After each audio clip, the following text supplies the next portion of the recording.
샬롬. 인사 나누시기 바랍니다.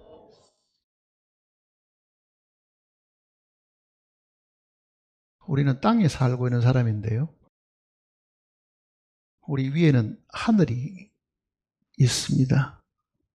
멀리 지평선이 있으면은 하늘과 땅이 맞닿은 모습을 사실 우리가 볼 수 있는데, 그 지평선을 이 사이에 두고 하늘이라는 곳과 땅이라는 곳이 나뉘어져 있다는 것을 사실은 우리가 체험할 수가 있습니다. 하나님께서 사람을 만드실 때 하늘에 속한 자로 만들지는 않았습니다. 그러니까 하늘과 땅을 만드셔가지고 사람을 땅에 거주하는 주민으로 사실은 만드신 겁니다. 그러니까 하늘, 땅 하는 이 개념을 우리가 머릿속에 잘 이렇게 넣어두셔야 이 말씀을 이해하는 데도 굉장히 도움이 될 겁니다. 시편 115편을 보시면요. 115편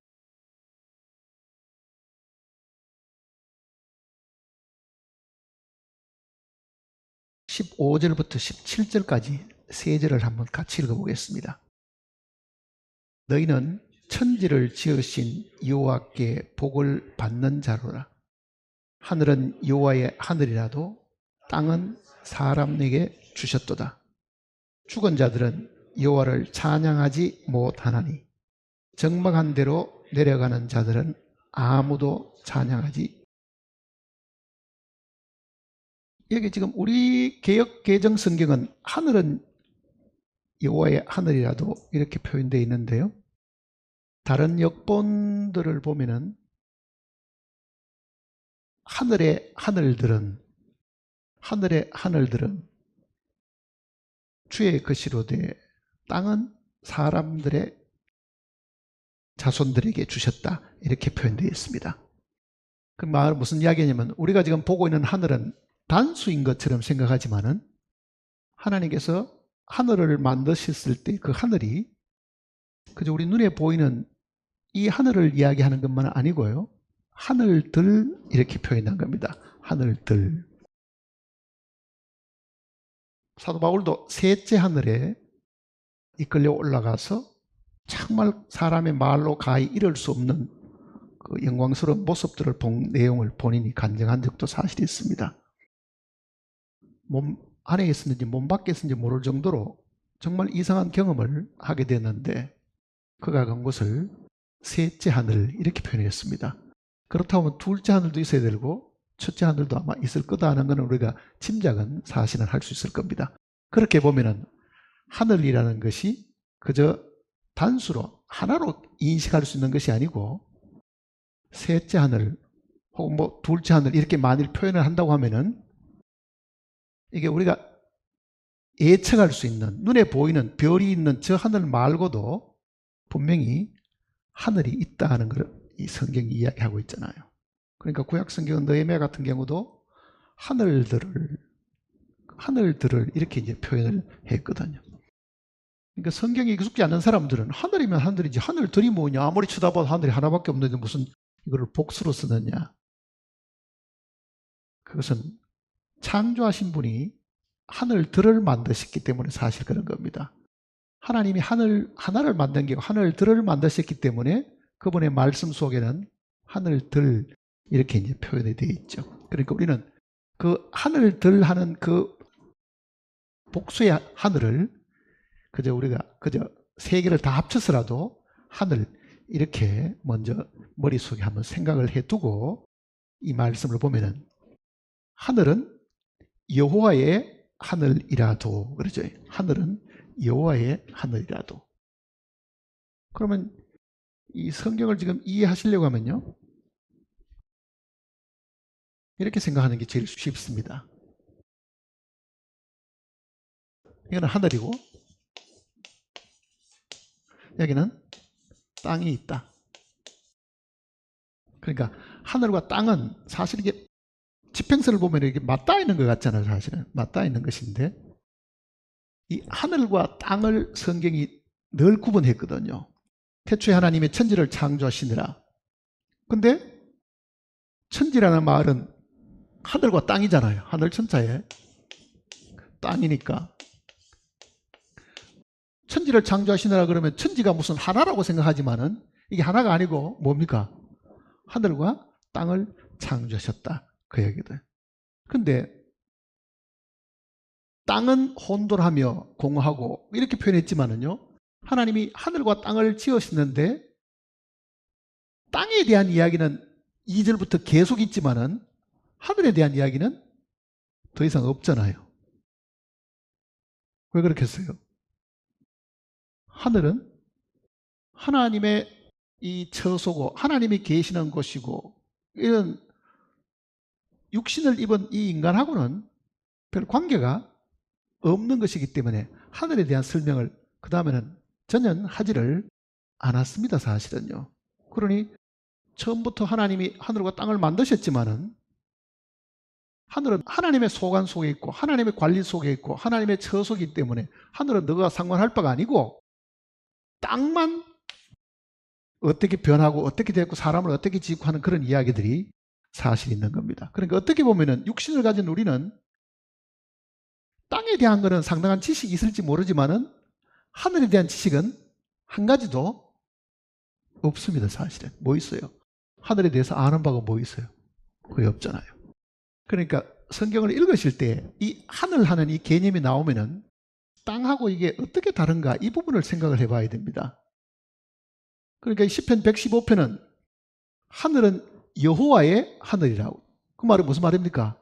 하늘은 하나님께 속해 있고 하나님이 직접 관리하시고 이거는 하나님의 처소와 관련된 것이기 때문에 이거는 너희 소관이 아니고 땅은 내가 사람에게 주었다. 이 말과도 같은 이야기잖아요. 땅은 사람에게 주었다. 자, 그러면은 하늘과 땅 머릿속에 어떤 생각이 들어요? 이거는 하나님께 속해 있다. 하나님. 땅은 사람에게 주셨다. 그러면 어떤 생각이 차이가 나요? 이제 이거를 우리가 이제 잘 생각을 해봐야 됩니다. 하늘은 하나님이 계시는 곳이죠. 하나님은 영이시잖아요. 그렇죠? 사람은 육체를 입었죠. 그러면은 하나님이 영이시고 그가 계시는 하늘도 영적인 곳이잖아요. 사실은요. 하나님이 계시는 그 처소 셋째 하늘이라고 불리는 거는요. 별이 있는 것도 아니고 이거는 영적인 것이거든요. 그러니까 사람은 눈에 보이는 가시적인 존재고 하늘은 육신의 눈에 볼 수 없는 영적인 것인데 그렇게 이해를 해야 됩니다. 그러니까 하늘 그러면은 이거는 만지거나 보거나 육신을 가진 사람이 경험할 수 있는 것이 못 되는 것이죠. 왜? 하나님 자신이 영이시고 그 영이 거하는 곳은 지금 사람이 거하는 곳하고는 다르죠. 그러니까 하늘은 영적인 것이고 땅은 육적인 것이고 이거는 영적인 것이고 이거는 육적인 것이라는 말은 이거는 가시적인 것이고 이거는 불가시적인 보이지 않는 것이다. 그 뜻입니다. 그러니까 하늘이 영적이다 하는 말을 하려고 하면요. 이 하늘은 영원과 관계가 있는 것이죠. 영원. 눈에 보이는 것은 절대로 영원한 것이 아닙니다.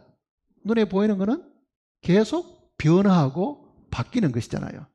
시간 속에 살고 있고 물질이라는 것은 시간만 가면은 쇠퇴하고 시간만 가면은 허물어지고 시간만 가면은 이게 결국은 다 없어지는 것들이거든요.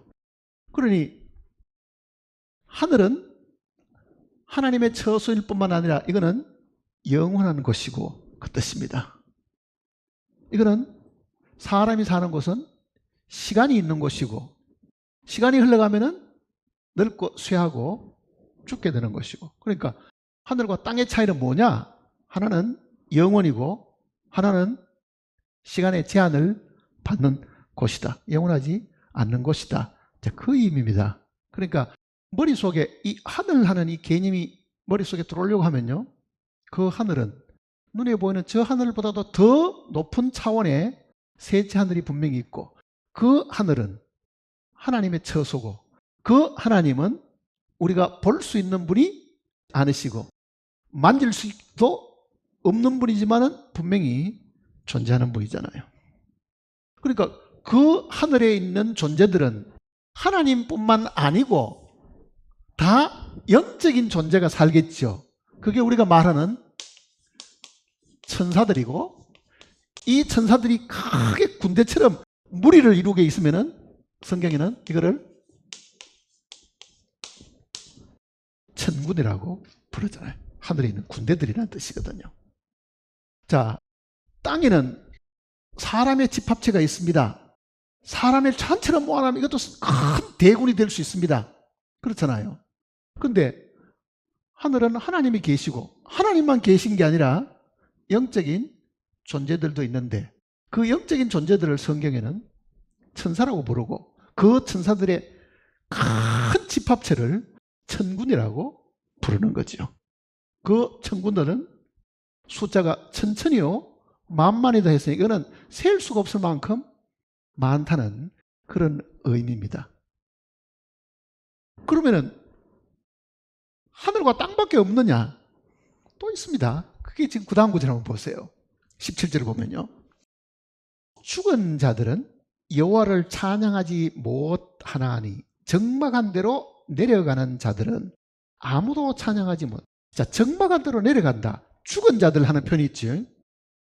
자, 하늘에 거주하는 자와 땅에 거주하는 자 중에 죽는 존재는, 천사들은 죽는 존재가 아니죠. 그렇잖아요. 그러면 죽는 존재는 어디 있습니까? 땅에 거주하는 사람이 죽겠죠. 이 사람이 죽으면 적막한 데로 내려간다. 깜깜하고 어두운 곳에 내려가는 곳이 있다. 그렇게 표현하잖아요. 그거를 성경은 땅 아래, 땅 이 아래, 땅 아래에 있는 자들, 그게 지금 우리가 말하는 음부라는 것입니다. 자, 성경은 이 세 곳을 늘 구분해서 이야기합니다. 하늘에 거주하는 자들, 땅 위에 거주하는 자들, 땅 아래에 거주하는 자들. 그러니 지금 우리가 지금 인식할 수 있는 것은 땅 위에 꼭 우리와 같은 사람들을 만나고 우리와 같은 사람을 접촉하고 있으니까 우리는 땅 위에 사람들밖에 잘 모르고 있잖아요. 그러나 하늘과 땅을 만드신 이 창조주 하나님은요, 땅 위에 사람만 만든 게 아니고 하늘에 있는 이 천군 천사들도 만들고, 사람이 죽으면은 그 영혼들이 잠시 동안 내려가서 있어야 될 이 곳도 사실은 만드셨다. 그 얘기입니다. 그러니까 성경을 읽는 사람들이 이 시야를 넓혀야 됩니다.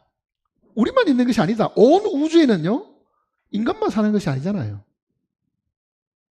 영적 존재가 분명히 하나님과 함께 있죠. 우리는 인간들끼리 밖에 지금 찢고 뽑고 싸우고 있지만은요, 하나님의 이 만든 하나님의 세계 속에는 사람만 있는 게 아니잖아요. 사실은요. 이 땅 위에도 사람만 존재하는 게 아니고 짐승들도 수없이 많습니다. 그러나 그것들도 다 흙으로 지음을 받은 땅 위에 사는 존재들이잖아요. 땅 위에 사는 존재들. 그러니까 우리가 이 인식을 더 높이면은, 아, 우리 말고도 저 천상에 있는 존재들이 있고, 우리가 똑같은 숨을 쉬고 살다가도 지금 죽어가지고 적막한 곳에 내려가 있는 존재들도 있고, 그러니까 크게 보면은 세 곳에 거주자들이 사실은 있습니다. 세 곳에. 골로새서를 보시면요, 1장 16절을 보세요. 1장 16절. 만물이 그에게서 창조되되, 이 만물은 땅에 있는 우리만을 두고 하는 이야기가 아닙니다. 만물이 그에게서 창조되되, 하늘과 땅에서, 그러죠? 하늘과 땅에서 뭐가 있습니까? 보이는 것들과 보이지 않는 것들. 자, 하늘과 땅에서 보이는 것은 사람이고 보이지 않는 것은 뭐겠어요? 하늘과 땅에서. 하나님과 천군 천사들은 우리 눈에 보이는 존재들이 아니잖아요, 사실은요. 그러니 우리도 이 성경을 읽을 때 이 시야를 훨씬 더 넓혀야 됩니다. 인간 말고도 하나님이 지은 존재들이 있는데, 하늘에 있는 존재들이, 그 하늘에 있는 존재들을 어떻게 설명했냐면 이렇게 설명했습니다. 혹은 왕권들이나 주권들이나 통치자들이나 권세들이나 만물이 다 그로 말미암고 그를 위하여 창조되었고, 여기서 말하는 왕권, 권세, 통치 이런 표현들은요, 인간 사회 속에 있는 존재를 이야기하는 것이 아닙니다. 하늘에 있는 천군 천사들 중에 그들이 맡은 그 지위를 따라서 권세, 통치, 보호자, 그렇게 성경이 표현을 해둔 겁니다. 이게 땅에 있는 권세나 땅에 있는 통치자들을 이야기하는 것이 아닙니다. 이거는 보이지 않는 것들과 그 위에 있는, 그러니까 천사장도 있죠. 거기에도 지위가 있고 계급이 차이가 있으니까 그렇게 이야기하시는 거잖아요. 이 부분을 조금 더 이해를 하려고 하면 베드로전서 3장입니다. 22절입니다. 3장 22절. 같이 읽어볼까요? 그는 하늘에 오르사 하나님 우편에 계시니 천사들과 권세들과 능력들이 그에게 복종하여. 그러니까 골로새에서 나와 있는 천사 중에 권세, 능력, 보호자 하는 이 표현들은 땅에 있는 사람들을 이야기하는 게 아닙니다. 하늘에 권세와 보호자, 능력하는 이런 존재들이 있는데 그 존재들에게 높임을 받고 그들에게 섬김을 받으시고 계신다. 그러니까 예수 그리스도는 하늘에 오셨다가 하늘로 올라가셨는데 하늘에 하나님만 달랑 혼자 계시는 것이 아니죠. 수많은 천군 천사들이 있고 이 천군 천사들 중에 여기 지금 보호자와 능력과 권세와 하는 이 표현들은 그 천사들의 그 역할에 따라 가지고 그 직책에 따라 가지고 나누어져 있음을 지금 이야기를 하고 있는 겁니다. 이 땅에 나라마다 왕들이 있는 것처럼요, 저 하늘에 그 수많은 천사들 중에도 천사의 제일 높은 장이 있을 것이고 그 밑에 부림을 받는 천사가 있을 것이고, 이 지위체가 크니까 이거를 군사라고 표현한 거거든요. 천군이라는 건 하늘에 있는 군대라는 뜻이잖아요. 천군. 자, 다시 한번 보세요. 그러면은 사람은 유한하지요. 사람은 우리의 연수가 70이고 강간하면 80이라도 뭐 그렇게 살다가 죽어버는데 사람이 죽음으로 끝이 안 나고 정막한데 어떻게 된다고요? 내려가지요. 이건 땅 아래에 있는 자들이잖아요. 땅 아래에 있는 자들. 그러니까 우리 앞에 죽었던 사람들이 다 사라지고 없는 것이 아니고 이 정막한 데 다 내려갔지만은 그 땅 아래에 있는 사람은 하나님을 찬양할 수가 없고 그저 기다리고 있는 중이죠. 사실은요. 부활의 그 아침을 기다려가지고 신령한 몸으로 변화될 것만 때만 지금 기다리고 있는 것 뿐이지, 그네들은 지금 죽은 자들이 하나님을 찬양할 수가 없다. 이제 그 얘기를 하는 겁니다. 그러니까 우리의 이 머릿속에 우리만 이렇게 늘 이렇게 위대한 존재인 것처럼 생각해야 될 일이 아닙니다. 창조주 하나님께서 사람만 지으신 것이 아니다. 그 얘기잖아요. 사람만 지으신 것이 아니다. 그 나중에 만일 우리가 변화의 몸을 입고 이 천사들도 만나게 되고 이 죽은 사람도 다 새 몸을 입고 일어날 때는요, 아마 지금 우리가 상상했던 것보다 전혀 다른 세계를 아마 경험하게 될 겁니다. 전혀 뜻밖의 상황을. 자, 그러면 보세요. 이 하늘에 계시는 하나님이 육신의 몸을 입고 이 땅에 오셨습니다. 하늘에서 땅으로 내려온 거죠. 왜 오셨겠어요? 물론 사람들은 예수님께서 이 땅에 오신 것은 우리의 죄를 위해서 그거를 문제를 해결하기 위해서 오셨다. 그렇게 쉽게 우리가 다 듣고 배워서 알고 있는데 그보다 더 중요한 일들이 사실에 있습니다. 니고데모를 만났을 때 예수님께서 하시는 이야기를 한번 보세요. 단도직입적으로 너 죄 사함 받아야 된다 이렇게 이야기하지는 않죠. 뭐라고 이야기합니까? 네가 거듭나야 되겠다 그러잖아요. 네가 다시 태어나야 되겠다. 자, 하늘에서 오신 하나님이 육신의 몸을 입고 있는 이 사람을 만나가지고 네가 다시 태어나야 되겠다 그렇게 이야기했습니다. 그게 지금 나보고 하는 이야기를 한번 생각해 보세요. 너 다시 태어나야 돼. 그럼 나도 무슨 말인지 못 알아듣겠죠. 니고데모처럼. 내가 이렇게 늙은데 어머니 뱃속에 들어갔다가 다시 나오란 말입니까? 그런데 하늘에서 오신 이 분은 뭐라고 말하냐면요. 육으로 난 것은 육이요. 영으로 난 것은 영이니. 영으로 난 것은 영이 아니고 사실은 그 단어 앞에 그 영으로, 즉 성령으로 난 것은 영이니. 그렇게 돼야겠죠. 더 정확한 표현입니다.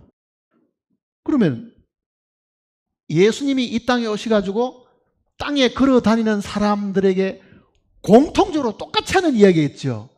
땅에 있는 모든 인간들아, 너희는 육신으로 한번 태어났지만 뭐라고요? 영으로 한번 태어나야 되겠다. 그 이야기를 하고 오신 거예요, 사실은요. 왜 그렇게 말씀하셨을까요? 왜 이 땅에 있는 육신의 몸을 입고 땅을 딛고 땅에서 열심히 살아가는 그 사람들을 향해 가지고 하나님이 야, 이 땅에 있는 너희 인간들은 육신으로 한번 태어났지만은 너희가 반드시 한 번 더 태어나야 된다. 그게 예수님이 이 땅에 온 목적이잖아요. 한 번 더 태어나야 된다. 육으로 난 것은 육이요, 영으로 난 것은 영이니. 왜 그런 걸 보세요? 하늘에 속한 존재들은 다 영적인 존재지요. 그 하나님과 하늘에 속한 모든 존재들이 그 위에 있는데 저주받은 땅에 사는 이 사람들에게 하나님의 아들이 하는 그 이야기의 목적은 어디 있겠습니까? 너희가 지금 잘못되어 있는데 그 뜻입니다. 쉽게 말하면은 너희도 하늘에 있는 영적인 존재처럼 돼야 된다. 그 이야기를 하시려고 하는 거잖아요. 사실은요. 영적인 존재처럼 돼야 된다. 너희가 보기에는 이 세상에 뭐 80억, 90억 인구들이 살고 있으면 인간이 전부 다 생각하지만은 그 인간들은 태어나서 살다가 병들어 죽고 하면 다 땅 밑으로 내려가 버리는데 내가 창조주 하나님으로 내가 너에게 다시 말하는데 너희 모두가 다 영적 존재가 돼야 돼. 즉 영으로 한 번 더 태어나서 하늘에 있는 존재와 같아야 된다. 그 이야기를 하시려고 하는 거잖아요. 하늘에 있는 존재와 같아야 된다. 그러니 창조주 하나님이 사람의 몸을 입고 이 땅에 오셔가지고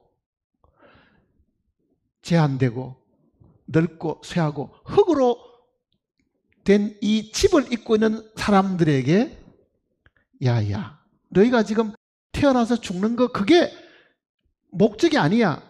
그게 뜻이 아니고 그게 전부 다가 아니고 너희 전부 다가 뭘 하라고요? 영으로 한 번 더 태어나야 된다. 그 이야기를 하신 겁니다. 그러니 그 니고데모에게 하시는 그 이야기는 모든 인류에게 똑같이 하시는 이야기잖아요. 인간들아, 너희가 전부 다 다시 한 번 더 태어나가지고 영적 존재가 돼야 된다. 왜? 눈에 보이는 거는 잠시고 보이지 않는 것이 영원한데 너희는 지금 너희 육신의 눈으로 보이는 이것이 전부 다인 줄 알고 있지만은 보이는 거는 진짜 잠깐이고 정말 보이지 않는 것이 영원한데 너희가 만일 영적으로 다시 태어나서 영안이 열리고 영의 세계를 본다고 하면은 그게 너희에게 복이고 창조의 하나님의 내 뜻이다. 이렇게 이야기하려고 하는 거죠. 자, 예수님께서 요한복음 내용 속에도 늘 그 이야기를 하시잖아요. 내 아버지의 뜻은 아들을 보고 믿는 자마다 뭐 한다고요? 영생을 얻는 이것이니. 인류를 향하신 하나님의 뜻은 이 세상에 70년, 80년 사는 게 아니고 영원히 사는 것인데, 그 영원히 살려고 하면은 육신으로 영원히 못 살고 어떻게 된다고요? 영으로 한 번 더 태어나야 된다. 그 얘기를 하시는 거죠. 영으로 한 번 더 태어나야 된다. 그러니까 우리의 꿈이, 하나님께서 우리에게 주신 이 뜻은 세상이 변화되어 가지고 인간들이 멋있게 사는 세상, 그걸 이야기하려고 하는 게 아닙니다. 하나님의 계획은 인간들이 뭐 문화가 발달되고 과학이 발달돼 가지고 나중에는 병도 없는 사회, 무슨 뭐 죽음도 없는 그런 사회가 와서 무궁무, 그게 아니라고요. 이 육신은 선해도 육이고 악해도 육이고 흙이니까 정말 이 흙에 속한 사람은 영이신 하나님의 기쁘시게 할 수 없는 거죠. 육에 속한 사람은 바로 흙에 속했다는 뜻이잖아요. 그 흙이라는 것은 바로 물질이죠. 그 물질로 지원받은 이 육체로 가지고는 하늘에 있는 천군 천사들이 섬기는 그 영이신 하나님을 이 육을 가진 인간들은 어떤 경우든지 그분을 섬길 수가 없고 이해할 수도 없고 볼 수도 없고. 한번 생각해 보세요. 그러니 우리는 이 성경을 읽을 때 이 시야가 더 넓어지고 높아져 가지고요, 아, 우리가 비록 지금 이 땅에서 먹고 마시고 있지만은 이게 하나님이 우리를 향하신 본래의 뜻이 아니었구나. 비록 지금은 흙에 속한 것을 먹고 살지만은 하나님께는 이거를 벗어버리게 만들고 하늘에 속한 생명을 주셔가지고 우리로 하여금 그 하늘의 백성이 되게 하시려고 하는 것이다. 근데 또 하나 놀라운 거는요, 하나님을 섬기는 이 천군 천사들이 있는데 하나님은 이 사람을 다시 태어나게 해가지고 하늘의 거주자로 삼으시려고 하는데, 그러면 기존에 있던 거주자가 있죠. 하늘에는. 이 하늘에 있는 이 기존 이 거주자들이 땅에서 하늘로 올라간 이 사람을 섬기는 존재로 만드신 거예요, 사실은요. 천사들이 하나님만 섬기는 것이 아니라 나중에는 인간으로 있다가 하나님의 생명을 받고 하나님의 자녀가 된 사람들을 이 천사들이 하나님을 섬기듯이 우리도 섬기게 됩니다. 굉장히 놀라운 얘기잖아요, 사실은요. 그러니 하나님이 사람을 향하신 이 뜻은요, 정말 우리가 다 이해를 할 수 없지만은 성경 곳곳을 자세히 읽어보면은 하나님이 이 사람을 향하신 그 뜻과 복이 엄청나다는 걸 알 수 있는 거죠. 그러니 하늘에 속한 모든 신령한 복을 우리에게 주사 그러잖아요. 그 하늘에 속한 모든 신령한 복 중에는 우리가 하늘의 시민권을 얻게 되면은 우리가 하늘에서 누리는 그 지위가 지금 하늘에 있는 천사들의 지위보다도 높다, 그 얘기입니다. 높다. 영광스럽죠? 예? 분명히 성경은 그 내용을 이야기하고 있는 거예요. 그러니까 지금 땅에 있는 우리는 이게 항상 지내가는 것이고 이게 꼭 그림자 같은 거잖아요. 그림자 같다는 거는 그림자가 지나고 나면은 뭐 아무것도 남는 게 없잖아요. 우리가 사는 삶이 그렇습니다. 어제 돌이켜보면은 뭐 있어요? 어제 지내보면은 꼭 그림자가 지나간 것처럼 남은 게 별로 없는 거예요, 그게. 그러나 만일 우리의 삶이 영원 속에 있다고 하면요, 그거는 영원 안에 있다고 하면은, 즉 하늘에 있는 존재들은 다 영원한 존재들인데 우리도 땅에서 영원한 존재로 바뀐다고 하면 우리가 누려야 될 것도 몇 년이 아니고 뭐가 돼요? 영원한 것이 되죠. 영원한 것. 시간이 흘러가는 데 따라 없어지는 것도 아니고, 그런 큰 축복을 하나님께서 우리에게 주신 겁니다, 사실은요. 그래, 구원받았다는 것이 그저 뭐 다른 사람도 다 받았는데 뭐 나도 뭐 지금 뭐 죄 산 받았는데 뭐 내만 구원받았냐 뭐 거기 뭐 그래 뭐 아마 그렇게 시답지 않게 생각하는 사람이 있는 것 같으면요, 성경을 더 깊이 봐야 됩니다. 더 깊이 봐야 돼요.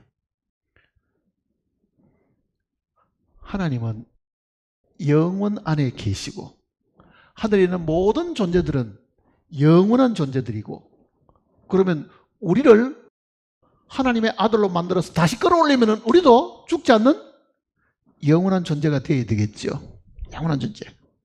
그런데 사람들에게 하나님께서 이 땅에 있는 동안에도 잊어버릴까 싶어가지고 뭘 주셨어요? 영혼을 사모하는 마음을 주셨다 그러잖아요. 그 마음이라도 있어야 영혼에 대한 마음에 추구하는 마음들이 있도록 하시는 거죠. 전도서 3장을 보시면요, 11절입니다. 전도서 3장 11절. 하나님이 모든 것을 지으시되 때를 따라 아름답게 하셨고 또 사람들에게는 영원을 사모하는 마음을 주셨느니라. 말을 바꾸면은 이 땅에 사는 사람들로 하여금 하늘을 바라보고 동경하고 하늘을 사모하는 마음을 주셨다 그 뜻입니다. 하늘을 사모하라. 하늘과 하늘에 있는 모든 존재들을 우리가 사모하도록 해 주신 겁니다. 하늘에 있는 건 다 영원한 것들이기 때문에. 그 다음 14절 보세요. 하나님께서 행하시는 모든 것은 어떻다고요? 영원히 있을 것이라. 그 위에 더할 수도 없고 그것에서 덜할 수도 없나니. 자, 하나님이 하시는 것은 다 영원한 것이다 그러죠. 그러면 하늘에 있는 것들은 다 영원한데 땅에 있는 것은 어떻게 봅니까? 이게 육신을 입고 흙에 속한 그 부분은 이게 영원하지 않는 것 같은 생각이 들잖아요.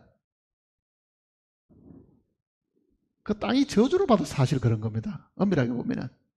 그러나 이 땅을 다시 회복시켜가지고 새하늘과 새 땅으로 영원하게 만드시는 거죠.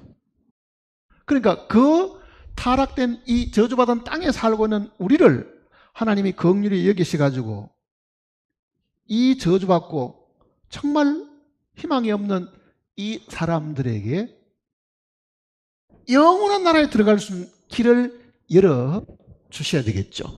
자, 보세요. 이제 하늘과 땅이 있는데 우리가 지금 기도한다는 거는요, 하늘과 땅이 만나는 겁니다. 사실은 하나님과 우리가 지금 대화하고 만나는 거잖아요. 자, 하늘과 땅이 만날 수 있는 유일한 통로가 있다고 하면은, 즉 하늘에서 땅으로 통하는 통로가 있다고 하면요, 하나밖에 없습니다. 예수 그리스도라고. 사실은요, 예수 그리스도잖아요. 하늘과 땅을 연결시켜 주시는 분이 예수님 자신입니다. 하나님과 사람 사이의 중보도 한 분이시니, 즉 하늘과 땅을 화해시켜주는 분은 한 분밖에 없다 그 얘기잖아요. 그분은 하늘에서 오셨고 땅에서 태어나서 사람과 같은 몸을 입으셨죠. 그러니 땅도 있고 그분에게는 뭐 있습니까? 하늘도 있죠. 예수님에게는. 그러니 그 예수님만이 하늘과 땅의 유일한 통로입니다. 그 예수님을 통해서만 하늘에 오를 수 있고 하늘에서 땅으로도 내려올 수 있습니다. 그래서 우리가 예수님 믿는 거예요.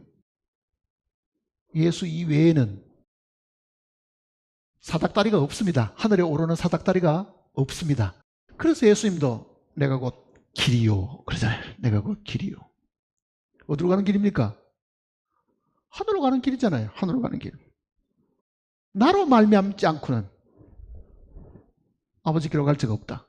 하늘에 이를 자가 없다.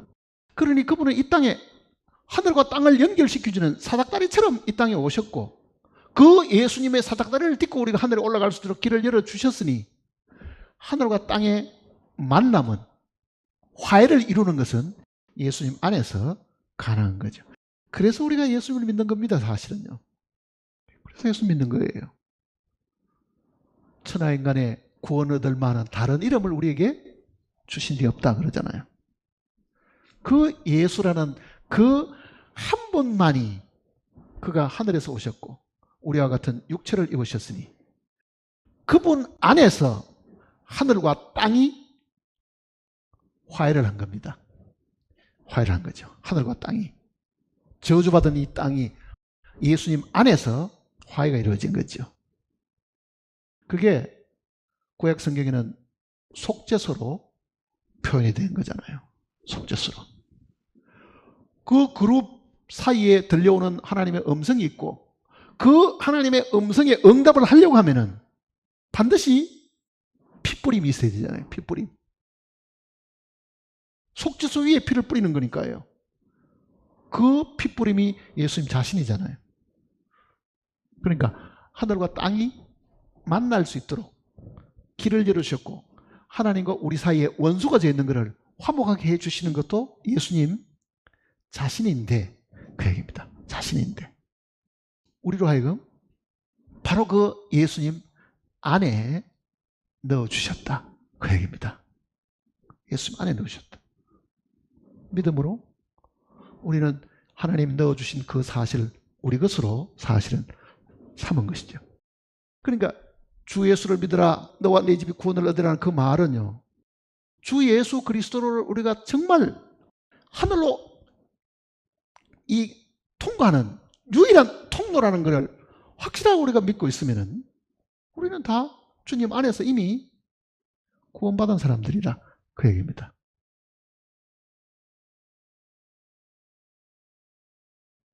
우리의 마음 속에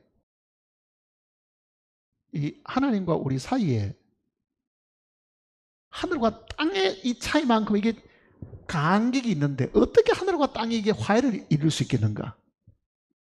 땅은 저주받고 땅은 너로 인하여 저주받고 죄 때문에 이게 저주를 받았는데 이 저주받은 땅을 어떻게 하나님이 자기가 받아들이셔가지고 이거를 회복시키고 다시 영원한 것으로 만들겠는가? 그거는 예수 그리스도의 보혈 때문에 그게 가능한 겁니다. 피 때문에 가능한 거잖아요.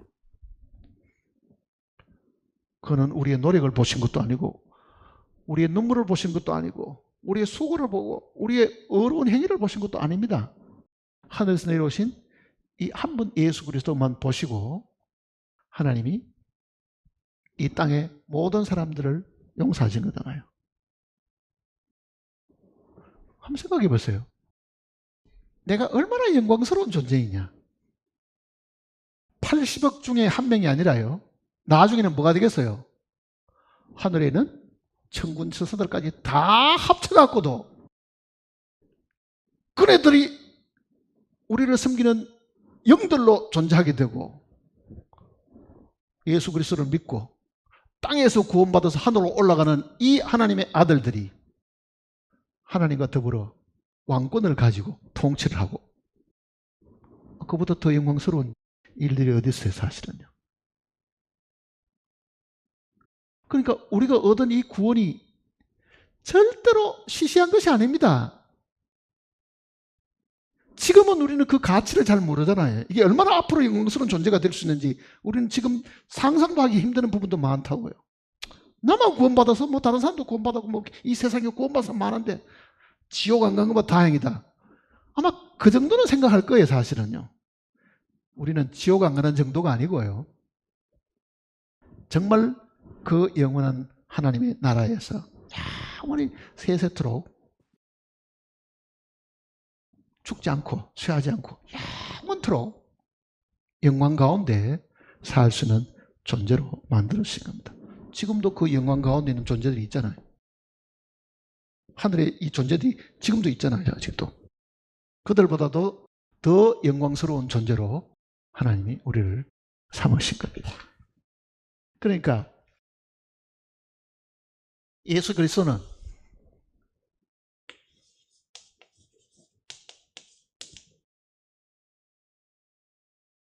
하늘에서 땅으로 내려오신 하나님의 아들이죠.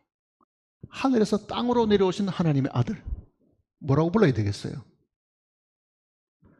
본래 하늘에 계셨는데 이 하늘에 계시는 영적인 세계에 계시는 분이고 영원 가운데 계시던 분이 거기서 만왕의 왕이신 유일하신 하나님의 아들로 계시던 분인데 그거를 만일 우리가 하나님을 이렇게 신이라고 만일 한자로 이렇게 쓴다고 가정하면은 하나님의 아들이 여기 하늘에 계실 때는 하나님의 아들이죠. 하나님의 아들. 하나님의 아들.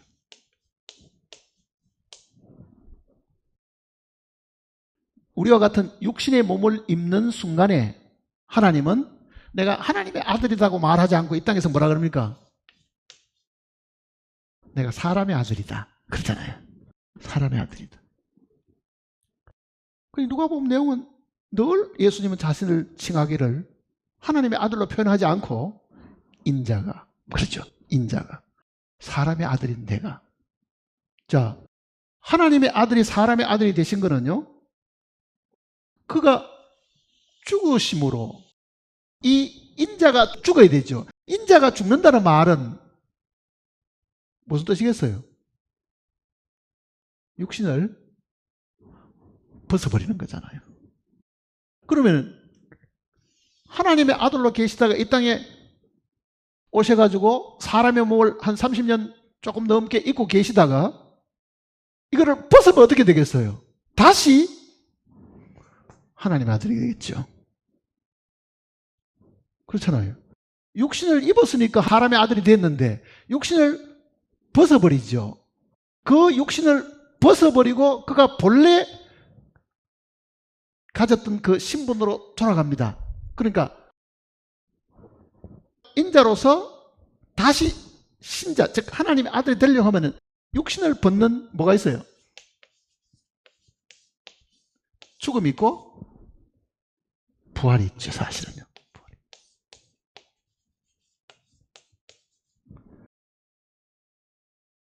그러니까 죽음은 육체를 벗는 것이고 부활은 그가 본래 가지고 있던 그 생명으로, 본래의 생명이잖아요. 그게 다시 살아나신 겁니다. 그러니 저 사람 아담은 산영이 되었장같이 마지막 아담은 살려주는 영이 되셨나니. 자, 영이 되셨으니까 육신은 어떻게 됐습니까? 벗어버린 거죠. 영이 되셨나니. 그렇잖아요. 그러니까 부활 이후에는요, 성경도 인자 같은 이가 뭐 이런 표현이 있죠. 아, 저분이 옛날에는 인자로 계시던 분인데 이런 뜻이잖아요.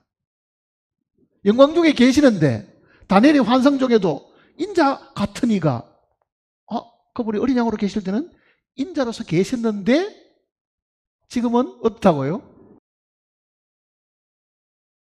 부활의 영광을 가지신 분, 생명을 주시는 영이 되신 분이 되셨다. 그 얘기죠. 자, 죽음과 부활이 예수님의 죽음과 부활만 있는 게 아니고 이 예수님의 죽음과 부활은 이 땅에 있는 모든 사람들, 땅에 있는 이 모든 사람들을 다 뭐 하는 겁니까? 육신을 벗게 만들고 그가 부활하는 이 부활을 통해서 다시 태어나게 만들었는데 그게 장차 하늘에서 있을 일이 아니고 주님의 죽으심과 주님의 부활이 있을 때에 하나님 편에서는 이미 이게 완성을 시켰다. 그 내용을 이야기하려고 하는 겁니다. 그러니까 예수님의 죽으심 속에 우리를 포함시켜가지고 같이 죽게 만들었으니 지금 우리가 믿는 믿음은 뭐냐? 예수님의 죽음은 단독적인 죽음이 아니고 모든 인류를 포함하는 죽음인데 죽음이 육신을 벗는 과정이라면은 우리는 죽음을 통해 가지고 육신의 장막을 벗어버리고 다시 태어나면은 뭐가 돼요? 하늘에 속한 자가 되는 거죠. 사실은요. 하늘에 속한 자가. 그러니까 예수님의 죽으심은 아담 안에서 모든 사람이 죽은 것 같이 그리스도 안에서 모든 사람이 어떻다고요? 삶을 얻으리라 그러잖아요. 자, 그리스도 안에서 다시 태어나게 되면은 우리는 다시 인간으로 태어나는 게 아니고 뭐로 태어납니까? 하나님의 아들로 태어난 겁니다. 그래서 하늘에 속한 자가 되는 거죠. 하늘에 속한 자가. 침례 받았습니까? 침례 받았어요? 안 받으신 분도 계시네. 대답도 안 하시는 거 보니까. 침례 왜 받았어요? 왜 침례 받았어요? 아이고, 외당에서 뭐 구원받은 사람 침례 받아라 그러니 다 침례 받긴 했는데 무슨 뜻인지도 모르고 받고 뭐 아마 그런 분들 계실 겁니다. 왜 받는지 뭐 어쨌든 구원받으면 무조건 물속에 들어갔다 나와야 되는 모양이다. 뭐 그것만 기억하고 있지. 실제 그 침례에 대한 의미를 명확하게 아는 분들도 그렇게 많지는 않아요. 사실은. 가르치는 사람이 부지런히 안 가르쳐서 그렇죠. 사실은. 정확히 이야기하면은. 침례를 받은 사람들도 침례를 왜 받은지를 모르는 경우도 있습니다. 왜 주님이 침례를 주라고 이야기했겠어요? 왜 예수 그리스도를 믿은 사람들을 침례 주라고 말씀하셨겠어요? 자, 침례 주기 전에 그리스도의 죽음과 그리스도의 부활이 있죠. 이 죽음이 예수님의 혼자 죽으신 죽음이 아니고 이 안에 나를 포함시킨 죽음이기 때문에 땅에 속한 이 육신의 장막을 죽음으로 이거를 벗어버리니까 이거는 하나님이 이루어놓으신 사실이니까 너도 하나님이 이루어놓은 그 사실에 동의를 하면 그 동의하는 표로 뭐 하라고요? 죽음 속에 들어갔다가 나오라고 이야기한 거잖아요. 그러니 침례는 하나님이 해놓으신 그 사실을 내가 100% 동의하고 그거를 나도 시인하는 표로 침례받는 거예요. 사실은요. 뭐 했다는 이야기입니까? 죽었습니다. 주님의 죽음 속에 내가 죽었습니다. 그때 나는 육신에서 벗어났습니다. 그리고 그리스도의 부활로 말미암아 내가 다시 태어났으니 그 태어나는 것은 육신의 아버지의 몸에서 태어난 게 아니고 하나님께로부터 태어나는 것이니 다시 태어난 것은 아버지가 누구라는 이야기입니까? 하나님이시니까 영으로 다시 태어난 거죠. 그러니까 육신은 이 죽음을 통해서 다 벗어버리고 다시 하나님으로 말미암아 다시 태어나서 하늘의 백성이 되는데 그 하나님의 백성이 되는 게 뭐냐? 하나님의 아들이 되는 거잖아요.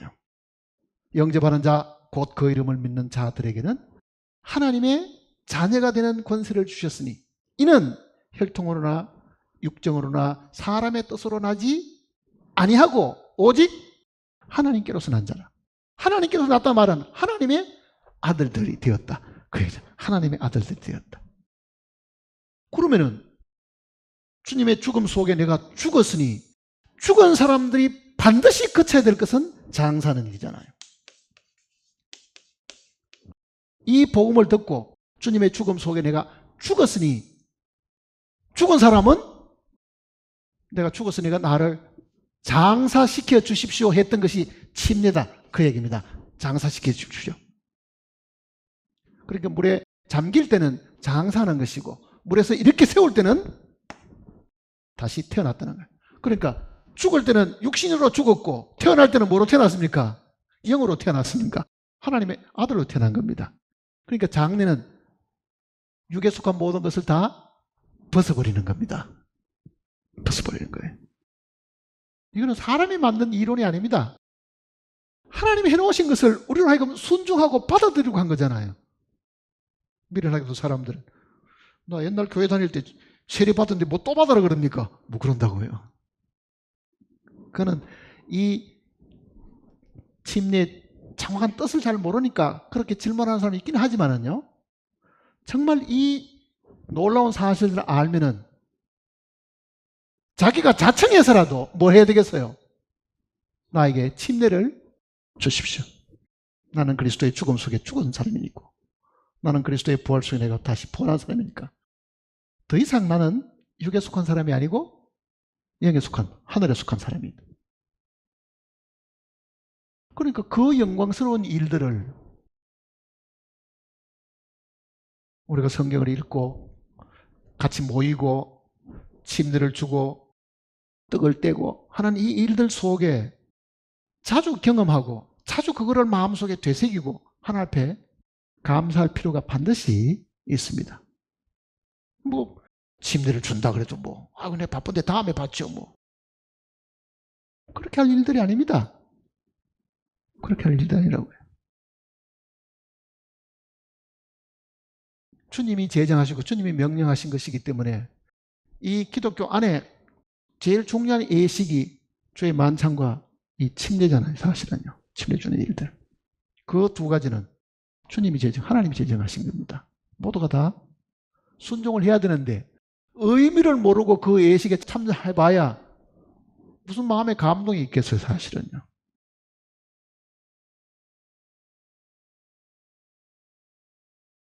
그러면 우리 그 다음에는 어떻게 하느냐? 로마서를 보세요. 5장을 먼저 보시면요.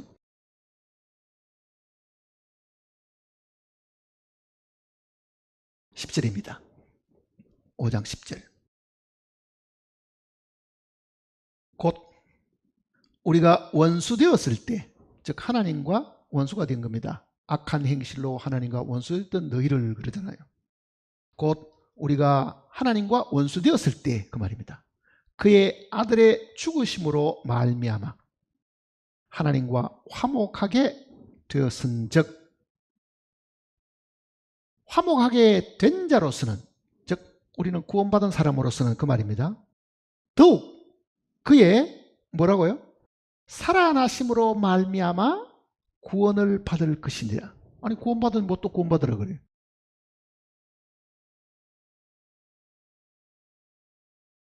이건 이런 뜻입니다.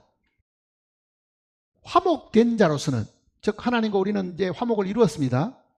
하나님이 우리의 죄를 정결케 하시고 우리로 이제는 죄가 있다고 정죄하지 않으시고 죄가 없다고 칭의, 즉 무죄 선언을 하시게 되었으니까 거기까지는 이제 이해가 됐죠.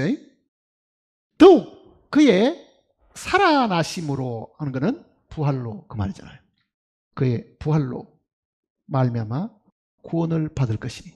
자, 부활은 주님의 생명이 우리 속에 들어오는 겁니다. 그래서 우리가 거듭나는 거잖아요. 구원받은 사람은 그의 살아나심, 즉 그의 부활로 말미암아 매일매일 삶 속에서 뭐 한다고요? 구원을 얻게 된다. 그 얘기입니다. 신앙생활은 그 부활의 생명이 우리 속에 들어와서 나로 하여금 이기게 만들고, 나로 하여금 견디게 만들고, 나로 하여금 승리하게 만드는 거죠. 그게 매일 생활 속에서 구원받는 거잖아요. 사실은 매일 생활 속에서. 그러니까 과거에 죄 씻음 받았다고 하는 그 기억 가지고는 우리는 신앙생활을 할 수가 없습니다. 뭐가 있어야 돼요? 우리 속에 능력으로 역사하시는 부활의 생명이 있어야 된다는 것을 이야기하고 있는 거죠. 부활의 생명이 있어야 된다. 우리가 주님을 위해서 뭐를 열심히 하고 견디고 인내하는 것이 아닙니다. 주님이 우리 안에서 나를 이기고 승리하셔야 되는 거죠. 사실은 그게 부활로, 즉 그의 살아나심으로, 그의 살아나심으로 말미암아 구원을 얻을 것이죠. 그러니까 주님이 죽으신 것은 옛사람과 옛사람의 모든 행실들을 다 해결하신 것이고, 그의 부활하심은 이 시간 이후에 내가 살아야 될 것을 대신 살아주시는 생명입니다. 다르죠?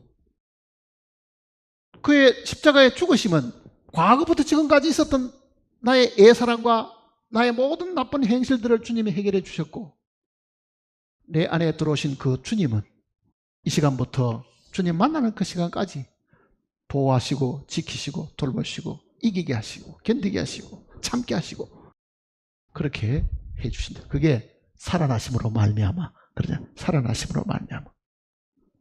그게 우리가 지금 마음속에 받아들인 주님의 부활, 그 생명을 두고 하는 이야기입니다. 그러면 사람들이, 우리는 이 비슷한 내용들을 그동안 여러 번 들었는데요, 간증하는 걸 가만히 들어보면 다 알겠는데 안 된대요. 다 알겠는데. 아는 거하고 체험하는 거하고는 다르죠, 분명히.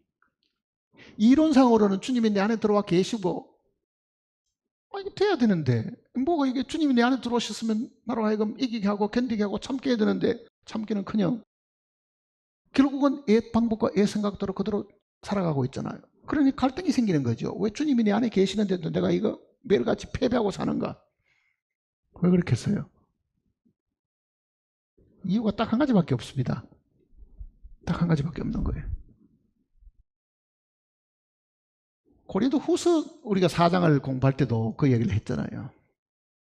우리가 예수 죽인 것을 몸에 짊어지면 예수의 생명이 우리 몸에 나타나게 하려 합니다. 자, 부활의 생명이 우리 속에 있는데 이 생명이 나타나려고 하면은 뭘 하라고요? 죽은 자리에서 꽃이 피듯이 내가 주님 앞에 이게 완전히 죽어 있어야 거기서 부활의 생명이 나타난다. 그게 뭐냐면요, 순종하는 겁니다. 사실은요, 순종하는 것. 우리는 하나님의 이 능력의 말씀, 내가 너에게 이런 말이 영이요 생명이다 그러잖아요. 주님의 이 능력의 말씀을 우리가 듣고 기억하고 있는데 정작 어떤 상황에 부딪히면 그 말씀은 기억도 안 나고 뭘 합니까? 내 하고 싶은 대로, 내 생각대로, 내 판단대로, 내 고집대로, 내 성격대로 확 이렇게 다 해버리잖아요. 그러니 주님이 나타나시려 그래도 내가 앞서서 행하니까 주님은 나타날 방법이 사실 없는 거죠. 그러면 죽었다는 게 뭐를 말하겠어요? 이미 주님이 죽으심 속에 내가 죽었으니까요. 죽은 사람은 아무리 칭찬해도 들떠있지 않습니다. 아무리 비난해도 그것 때문에 실망하는 일도 없습니다. 진짜 죽은 사람은 남이 칭찬하는 것이나 남이 비난하는 것에 아무 영향을 받지 않는 사람입니다. 사실은. 근데 어때요? 조금만 무슨 소리 하면은 뭐 화가 머리카락에 치밀고 못 참고 못 견디고 하는 거는 아직도 주님이 죽으신 이 속에 자기를 내려놓지 않고 있는 거잖아요. 여전히. 그리고 예수님께서 늘 하시는 말씀이 누구든지 나를 따라오고자 하면은 자기를 부인하고 자기 십자가를 지고 나를 따르라 그러잖아요. 자, 십자가는 주님이 다 지셨는데 무슨 또 십자가가 남아있어요. 근데 분명히 주님은 구분해서 이야기했습니다. 나를 따라오자고 하면은 자기 십자가를 지고 그러잖아요. 자기 십자가. 주님의 십자가가 있고 내 십자가가 있다. 그 이야기입니다. 주님의 십자가는 이미 주님이 저 갈보리에서 이미 희생되신 그 십자가입니다. 그러면 내가 져야 될 십자가는 뭐냐? 내가 져야 될 십자가는 무엇을 두고 자기 십자가라 그래야겠어요?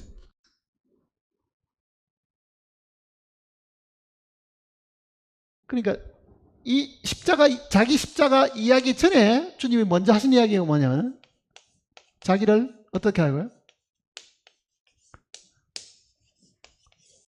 부인하고 그러잖아요. 자기를 거절하고 자기를 제외시키고 그 뜻입니다. 그 다음에 자기 십자가를 지라. 자, 자기를 부인하는 것이 뭐겠어요? 나는 아닙니다 그거든요. 근데 우리는 왜 주님의 생명이 우리 속에 들어와 있는데 이게 진짜 우리 몸으로 나타나지 않는가? 고민을 하면 이렇게 해야 됩니다. 내가 나를 부정하지를 않는다 그 얘기잖아요. 부정 안 하는 게 뭐예요? 어디 가서도 인사받아야 되고 어디 가서도 대접을 받아야 되겠고 어디 가서도 인정을 받아야 되겠고 남들이 나를 알아주지 않으면 서운하고 남이 나에게 인사하지 않으면 그것도 서운하고 그거는 아직도 자기를 부정하지 않기 때문에 사실 그렇잖아요. 우리는 사람 사이에 섞여 살면은 반드시 그 사회 속에서 자기라는 존재를 내세우고 자기라는 존재가 거기에서 인정받아야 된다고 생각하는 거죠. 왜? 무시당하면 억울하다고 생각하고 분하다고 생각하잖아요. 근데 실제 정말 우리가 주님을 따르려고 하면은요, 그 자기 부정이 있으면 나는 없는 사람하고 똑같은 사람, 나는 이게 죽은 사람이고 이미 주님 안에서 끝이 난 사람이니까 남이 알아주든 알아주지 않든 적어도 만일 우리가 그런 정도의 생각 속에 만일 산다고 하면요, 주님의 생명이 나타납니다. 안 나타나는 이유는 뭐냐? 아직도 자기 부정이 돼 있지 않죠. 자기 십자가는 뭐냐 그러면은? 자기 십자가는 이런 게 자기 십자가입니다.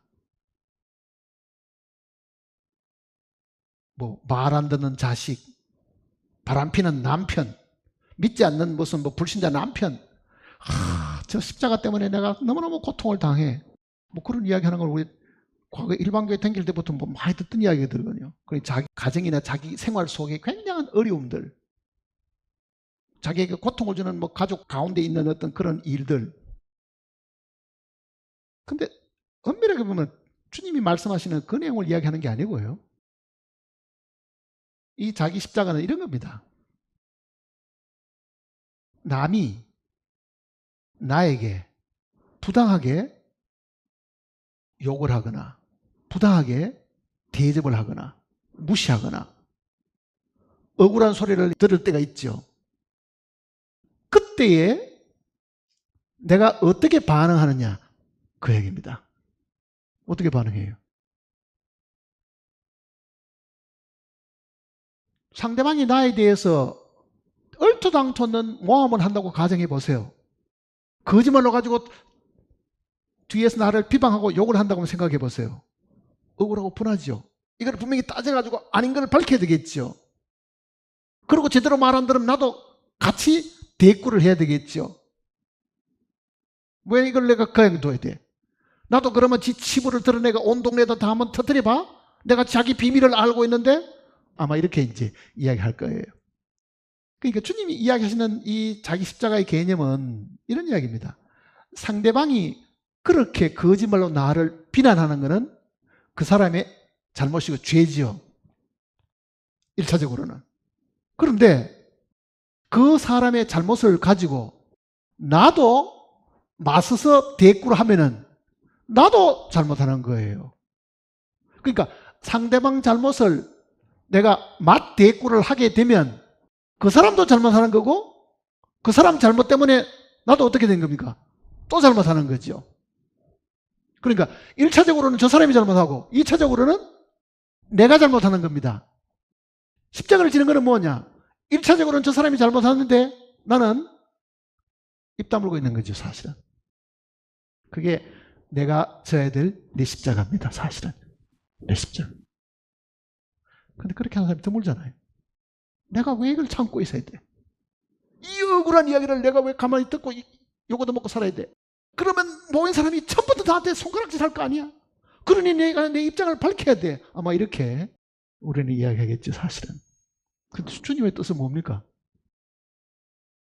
누가 나에게 손해를 끼쳐도, 누가 나에게 죽이려고 덤벼들어도 원수 갚는 것이 내게 있으니. 나보고는 어떻게 하라고요? 너는 가만히 있거라는 말이잖아요, 사실은요. 원수 갚는 내게 있으니까. 네가 나서서 갚지 마라.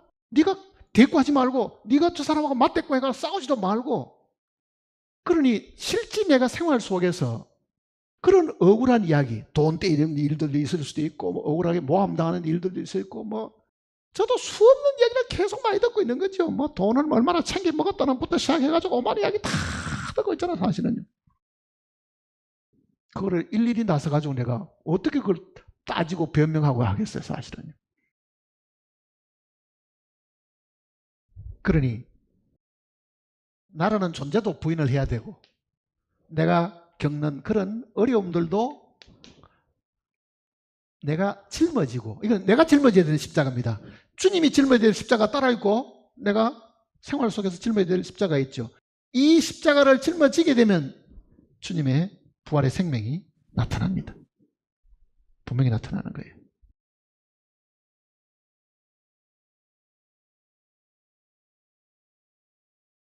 그러니 우리가 신앙생활을 추상적으로 뭐 주일날 한번 모이고 수요일 한번 모여가지고 말씀 듣고 뭐 찬송하고 기도했기 때문에 뭐 신앙생활이 된다고 생각했다는 큰 오산입니다. 긴 세월을 모임생활 해도요, 아직도 기초도 모르는 사람이 수없이 많습니다. 뭐가 뭔지도 모르고 그냥 뭐 따라다니는 거예요. 여기도 왔다 갔다 왔다 갔다. 그것도 큰 문제죠. 사실은 큰 문제죠. 주님이 내 안에 들어오신 지가 언젠데 그 주님께서 순종하는 세월은 하나도 없고, 주님은 내 안에 계시면서 꼼짝도 안 하고 가만히 계셔야 되고, 내가 나서서 다 하고, 내가 나서서 말 다 하고, 내가 나서서 온갖 뭐 원수 갚는 것도 내가 다 나서서 한다고 하면은 주님이 내 안에서 할 일이 없어 가만히 계셔야 될 거 아니에요. 그러니 주님으로 주님의 일을 하게 하시려고 하면 우리는 아무것도 안 해야 됩니다. 할 수 있는데 안 하는 게 아니라 할 수 없으니까, 나는 정말 이길 수 없으니, 인내할 수도 없으니까 주여 당신이 하십시오, 이렇게 물러나는 그런 일들이 사실은 있어야 됩니다.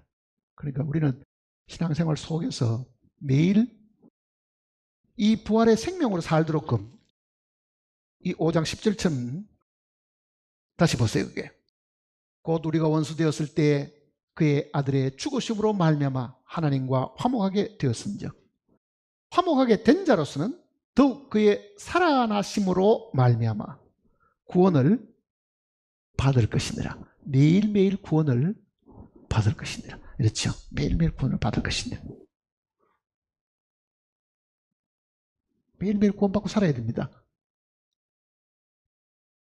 이미 과거의 모든 우리의 이 죄들은 주님의 보혈로 끝이 났지만은요, 매일매일 부딪히는 어려움과 시련과 고통과 괴로움과 환난과 이거를 이기려고 거기서 구원을 얻으려고 하면은 주님의 부활의 생명이 드러나야 되는데, 그 생명이 드러나려고 하면은 자기 부인과 자기 십자가가 반드시 내가 해결해야 될 부분이 있는 겁니다. 저것도 하지 않고 주님의 생명이 내 안에서 저절로 나오는 일은 없습니다. 저절로 안 나옵니다. 그게 순종을 통해서 나타나거든요. 순종을 통해서. 순종이 뭐 하는 겁니까? 내 아이디어로 하지 않고 하나님의 아이디어로 하겠습니다. 그거잖아요. 하나님의 아이디어로 하겠습니다.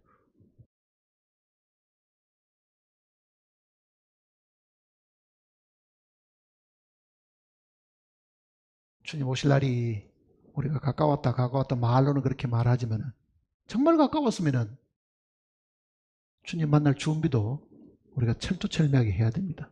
그냥 대충 살았다가는 성경대로 많이 맞을 자도 있겠고 그러잖아요. 많이 맞을 자도 있겠고. 아니, 구원받은 사람을 주님이 두들겨 팬다는 이야기입니다. 고통을 주고 괴롭다는 뜻이잖아요. 그러니 구원받고 난 이후에 대충 적당하게, 한번 구원이 영원한 구원이니까 내가 그 이후에는 내 생각과 내 뜻대로 내 욕심대로 살아도 좋다, 절대로 그렇지 않습니다. 그걸 우리가 잘 기억하고 육체 남은 때를 주님 앞에 순종하고 살기를 기도합니다. 기도하십시다. 하늘에 계신 아버지 하나님, 하늘의 영광 가운데 늘 계시고 지금도 영광 중에서 이 땅을 내려다보시면서 각 사람을 살피시고 지키시고 돌봐주신 줄 알고 있습니다.